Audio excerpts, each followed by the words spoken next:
সত্যেন্দ্রনাথ শর্মা মহাশয়, Nipen Roy, hello, Nipen Roy, president Coochbehar under water sports association, মাননীয় কমলেশ বোস, ক্রীড়াবিদ এবং সমাজসেবী।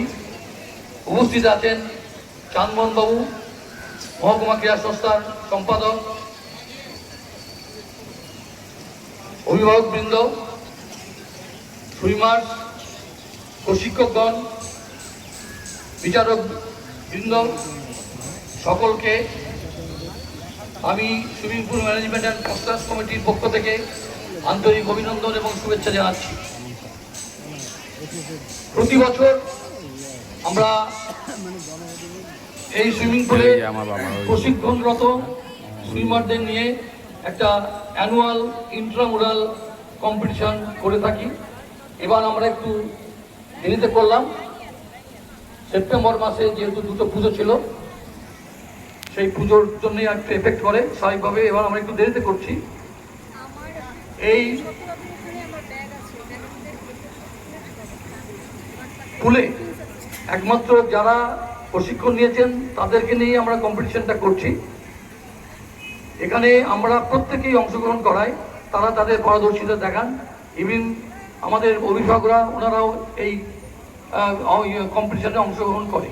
আমি আপনাদের সামনে সুইমিং পুল সম্পর্কে দু একটি কথা বলতে চাই। দেখতে দেখতে 2009-এর ওপেন হয়েছিল, দেখতে দেখতে প্রায় 15টা বছর হয়ে গেল। আমরা যারা আছি এই পুলটা মেনটেন করার জন্য চেষ্টা করছি, এবং আমরা যারা আছি আর কি, বিশেষ করে আমাদের অপারেটর থেকে শুরু করে যারা আছেন, স্টাফ যারা আছেন, তাদের অক্লান্ত পরিশ্রমে আজ পর্যন্ত আমরা কোনো অ্যাপারেটাস চেঞ্জ না করে খুবই স্বল্প সঞ্চয় আমাদের ইনকাম যেটা আসে, সেই ইনকামটা শুধুমাত্র সিজনের স্টুডেন্টদের যে প্রদেয় ফিস আর আমাদের যে অডিটোরিয়ামটা আপনারা দেখছেন, এই অডিটোরিয়ামে সারা বছরে 40 থেকে 50টি অনুষ্ঠান হয়, সেখান থেকে যে টাকাটা আসে মোট 40 to 50 লাখ। এর বেশি অর্থ আমাদের ইয়ারলি আমরা ইনকাম করতে পারি না।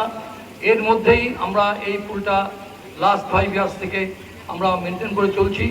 আপনারা আজকে ইন্টারনেটের যুগ, আপনারা দেখতে পারেন যে এই ধরনের একটা ন্যাশনাল স্ট্যান্ডার্ড পুল মেনটেন করতে কত ব্যয় হতে পারে। আমরা অধিকাংশ মেম্বাররাই আমরা ভলেন্টারি সার্ভিস দিচ্ছি যে এই পুলটাকে আমরা মেনটেন করছি। ভবিষ্যতে আমি অনুরোধ রাখবো আমাদের তুফানগঞ্জ ক্রীড়ামন্ত্রী জনসাধারণ, আপনারা যদি একটু এগিয়ে আসেন, আর্থিক সাহায্য করেন, তাহলে এই পুলটাকে আমরা বছর পর বছর আমরা বাঁচিয়ে রাখতে পারবো। আর একটা কথা আমাকে বলতে হচ্ছে, গত ফেব্রুয়ারি মাসে আমরা অ্যামং দি মেম্বার্স ডোনেশন কুপনের মাধ্যমে কিছু অর্থ সংগ্রহ করেছি। তার উদ্দেশ্য ছিল এই পুলের ডেভেলপমেন্ট। সেই ডেভেলপমেন্টের ক্ষেত্রে দক্ষিণ দিকে স্টার্ট করেন, কিছু ভ্যাকেন্ট ল্যান্ড আছে, ওখানে যা স্টার্ট করেন। এটা ফার্দার ডেভেলপমেন্টের জন্য আমরা অলরেডি রেজিস্ট্রি নিয়ে নেব, টাকা পয়সা অলরেডি আমরা দিয়ে দিয়েছি। আর সেই সাথে আমরা একটা প্রতিশ্রুতি দিয়েছি যাতে আমাদের এখানে আমরা একটা লার্নার স্কুল, আমাদের প্রচুর জায়গা আছে, যদি একটা লার্নার স্কুল আমরা এবছরের মধ্যে করতে পারি।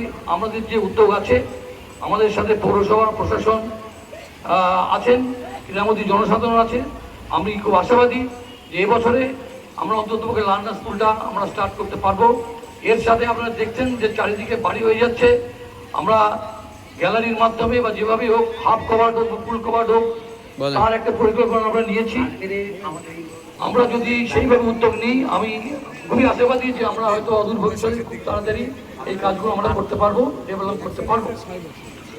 আর আমি এখনো ড্রেস বিষয়ে আর যেতে চাচ্ছি না, শুধু একটি কথাই বলবো যে আপনাদের সক্রিয় সহযোগিতায় আজকের যে অনুষ্ঠান সেটা সুষ্ঠুভাবে সম্পূর্ণ হবে, এই আশা রেখে আমি সকলকে আন্তরিক অভিনন্দন এবং আবার শুভেচ্ছা জানিয়ে আমি আমার বক্তব্য শেষ করছি। আন্তরিক শ্রদ্ধা জানাই মাননীয় রমেন বিশ্বাস মহাশয়কে, তার ঐকান্তিক প্রচেষ্টা এবং সার্বিকভাবে তার যে গ্রহণযোগ্যতা, সেই গ্রহণযোগ্যতার দিয়ে আজকে আমাদের তুফানগঞ্জ সুইমিং পুল গোটা উত্তরবঙ্গ এবং গোটা রাজ্যের মধ্যে একটা স্থান জায়গা করে নিয়েছে। এখন আমাদের মাঝে জলক্রীড়া প্রদর্শন হবে।